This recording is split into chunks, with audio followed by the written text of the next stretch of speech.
morning friends, this is SARA once again.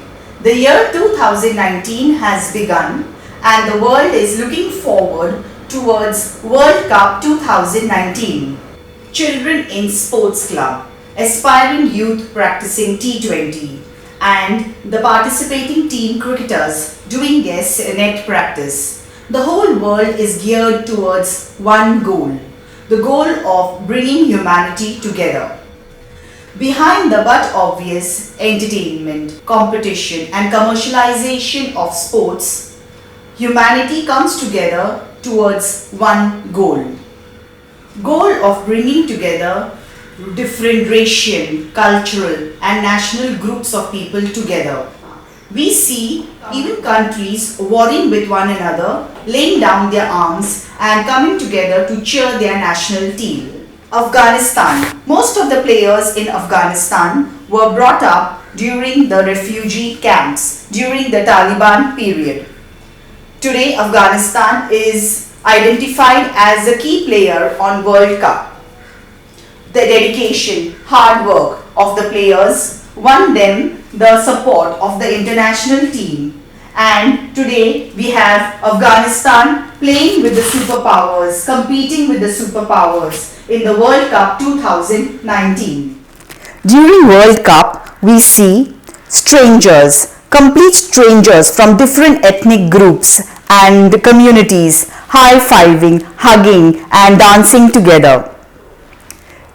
Developed, underdeveloped and developing countries get an opportunity to showcase their national identity on the global map. Skeptics say that cricket gives rise to a lot of violence, anger, hatred and frustration between two enemy countries. However, I would like to differ from them.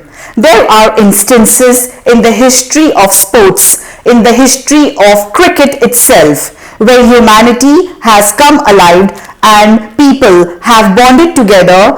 For example, you must be aware of Ashes. The enmity between England and Australia led to Ashes. Australia defeated England in England itself. This led to a lot of violence and exaggerated media reports dividing the two countries. In the year 1982, there was one David Peacock who belonged to the team of Barmy Army. He was a true humanitarian. He travelled along with his team from Australia.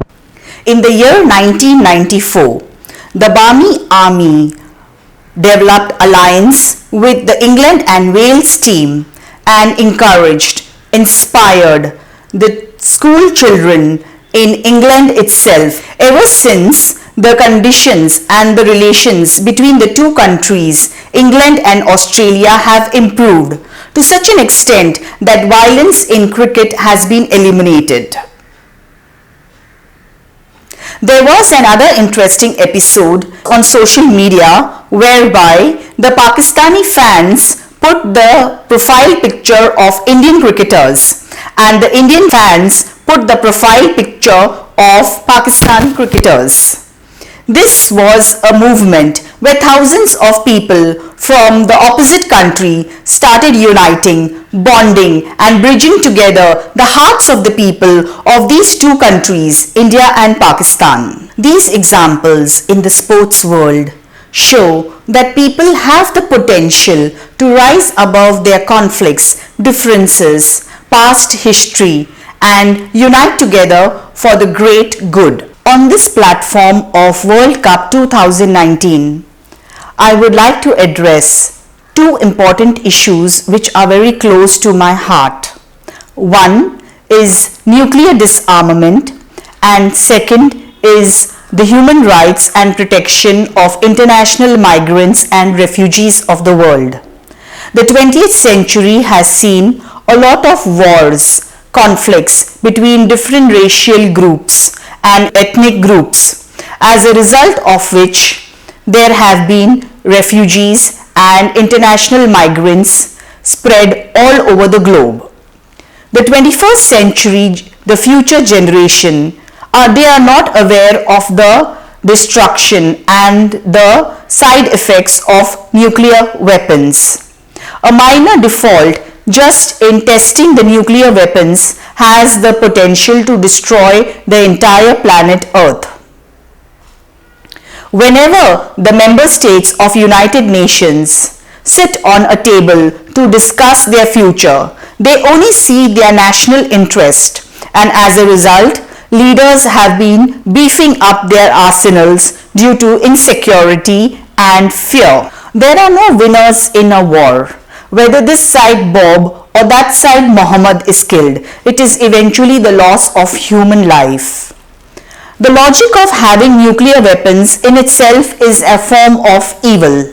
Here I would like to propose two solutions. One, to the educational institutions, NGOs and cultural affairs heads to promote intercultural dialogues between children in schools and educational institutions, colleges, universities, to involve the future generation, to involve the young people, to participate in campaigns, projects and programs for the revival of their communities. This will also give them satisfaction and fulfillment in seeing their own future being created by them. Secondly, I would urge the religious heads of various sects and religions to understand the hearts of the great prophets and saints, to teach their followers about the oneness and inclusiveness of divinity or godhood.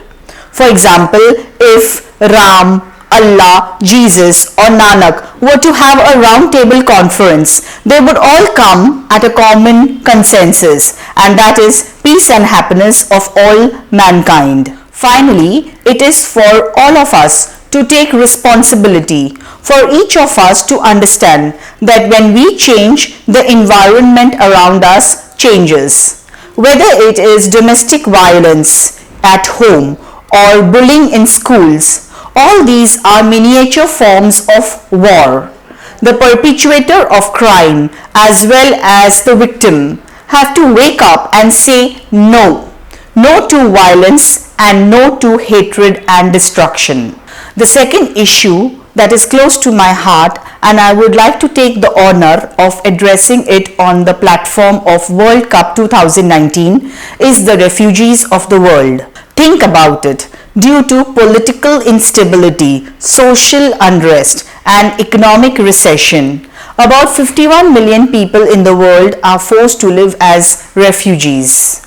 Writers, doctors, artists have lost their identity and are forced to live without any access to human rights. Among the displaced people, there are children who are under 18 years of age. They lack educational and health facilities. Due to continued political unrest and economic recession, perhaps their children and grandchildren will continue to live under such adverse circumstances. Here I would like to quote a Nigerian scholar, Soyinka, who has said, using imagination to put oneself in another's place. Due to empathy and compassion, we will be able to bring forth creative solutions and ideas to save these people. Here I would like to propose two important solutions for the host country welcoming the refugees in large numbers. One is to develop sustainable development goals with the help of communities, NGOs and neighboring countries. For the revival of the refugees, these SDGs or Sustainable Development Goals will go a long way in developing projects, campaigns, programs for the revival of the refugees and the international migrants. For the local people to develop heart-to-heart bonds of friendship with the displaced people, enabling them to slowly and gradually regain their life and live with dignity. See, you will discover something very beautiful and common between you and them. Love and compassion will heal the wounds of the displaced people and refugees. When we expand our vision and open up our hearts, then we will see that there is enough space in the world and enough resources for everyone. World peace is not just a hypothetical statement. Peace is not just the absence of war. True peace exists when people on the planet Earth can genuinely declare that they are happy and free from threat of nuclear weapons, discrimination and poverty. And now coming back to the game of cricket. World Cup ignites hopes, aspirations and dreams in the hearts of millions of people around the world.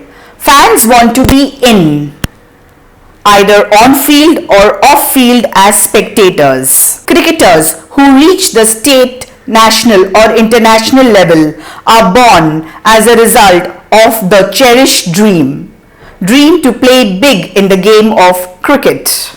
Here I would like to mention one of the preambles of the Commonwealth Games, which states, a sports person should be developed at 3 levels. 1. As a local citizen rooted in his life. 2. As a national citizen within the boundaries of his country. And 3. As a global citizen aware of his connection with the world. To the heroes, icons, leaders in cricket who have emerged on the global stage, I would urge you to think about it. Your people, your fans, your parents and gurus have invested their love, emotions and aspirations for the future in you. Now that you have arrived, it is your turn to pay back your debt of gratitude. With great power comes great responsibility. At the same time, power, fame and fortune can corrupt you. If you are not vigilant of the enemy within you, you will be defeated in the game of life. Ask yourself, how would you inspire the younger generation? What record of your victories would you leave behind for them to follow? How would you practice your skill and strengthen your will to win in your profession year after year? What would you contribute to humanity in thought, action or efforts? Sachin Tendulkar, whom I would like to take the honor of calling a friend. He has performed not only on the field but also as an exemplary human being. I was very touched when I came to know that Sachin has adopted 2 remote poverty-stricken villages in India and worked for its revival. I am sure most of you will agree with me that you want to be remembered as a good human being long after you have stopped playing the game of cricket. In fact, all of us, each one of us, have to compete in becoming good human beings. Dr. Daisaku Ikeda, renowned philosopher and educator, has said that the purpose of sports is not just to create more sportsperson, athletes, footballers or cricketers, but it is to create good human beings. Human beings who can contribute to society and lead productive lives. On that note, I would like to take your leave. Good luck and best wishes for the game.